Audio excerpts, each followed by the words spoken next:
उत्तर प्रदेश सरकार के वित्त मंत्री सुरेश कुमार खन्ना शाहजहांपुर पहुंचे, जहां उन्होंने नगर निगम क्षेत्र के रामलीला खिरनी बाग मैदान में मेरा माटी मेरा देश अभियान के तहत वृक्षारोपण किया। साथ ही सुरेश कुमार खन्ना ने कहा कि हमें देश को आज़ादी दिलाने वाले शहीदों की कुर्बानी को याद रखना चाहिए और नई पीढ़ी को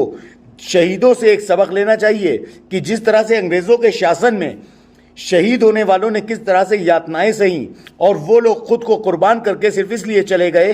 कि उनकी आने वाली पीढ़ी खुली हवा में सांस ले सके और स्वतंत्र देश में रह सके। हालांकि आज वैसी स्थिति नहीं है कि हमको जान की कुर्बानी देना पड़े या जेल काटनी पड़े, लेकिन देश पर कुर्बान होने वालों से हमें ये शिक्षा मिलती है कि दूसरे की ज़िंदगी को आसान बनाने के लिए कुछ ना कुछ बेहतर करना चाहिए, दूसरों की भलाई करना चाहिए। उसके लिए हमें हमेशा तैयार रहना चाहिए।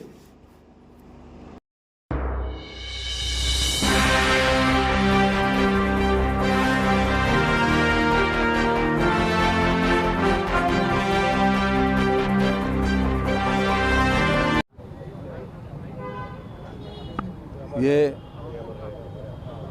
भारत सरकार के द्वारा मेरा माटी मेरा देश की जो योजना लॉन्च की गई है, मैं समझता हूँ कि अपने शहीदों को इसी आधार के ऊपर याद करने और आज़ादी के 75 साल पूरे होने के बाद उनकी स्मृति में कोई न कोई कार्यक्रम करने, ताकि उनकी कुर्बानी को, उनके द्वारा जो यातनाएं सही गई अंग्रेज़ों के ज़माने में, उनको याद करके नई पीढ़ी को एक सबक लेना चाहिए कि वो लोग भरी जवानी में अपनी जान को कुर्बान करके चले गए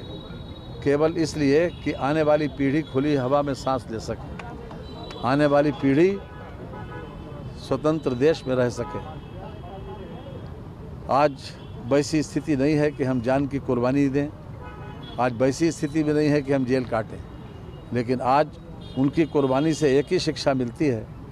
कि हम दूसरों की ज़िंदगी को आसान बनाने के लिए कुछ न कुछ बेहतर करें। अपने आप को चाहे कष्ट में डालना पड़े, अगर हमें दूसरों के लिए कुछ भलाई करना है तो भले ही हमको उसके लिए कष्ट सहना पड़े, उसके लिए तैयार रहना चाहिए। और मैं समझता हूँ कि शहीदों का बलिदान हमको इसी बात की प्रेरणा देता है कि हम हर हालत में किसी न किसी रूप में दूसरों का हित करें, और इसके लिए जो भी कुर्बानी, जो भी बलिदान और जो भी हमको श्रमदान करना पड़े, उसके लिए हमको तैयार रहना चाहिए। मैं बधाई देना चाहता हूँ अपने प्रधानमंत्री जी को और मुख्यमंत्री जी को कि उन्होंने इस आज़ादी के 75वें साल के बाद एक ऐसे कार्यक्रम का आह्वान किया है जिससे हमारे सभी स्वतंत्रता संग्राम सेनानी जो पूरे देश के हैं उनके जन्म स्थान की मिट्टी को इकट्ठा करके हम उसको नमन करेंगे और उनकी स्मृतियों को ताज़ा करेंगे और उनके बलिदान से सीख लेंगे।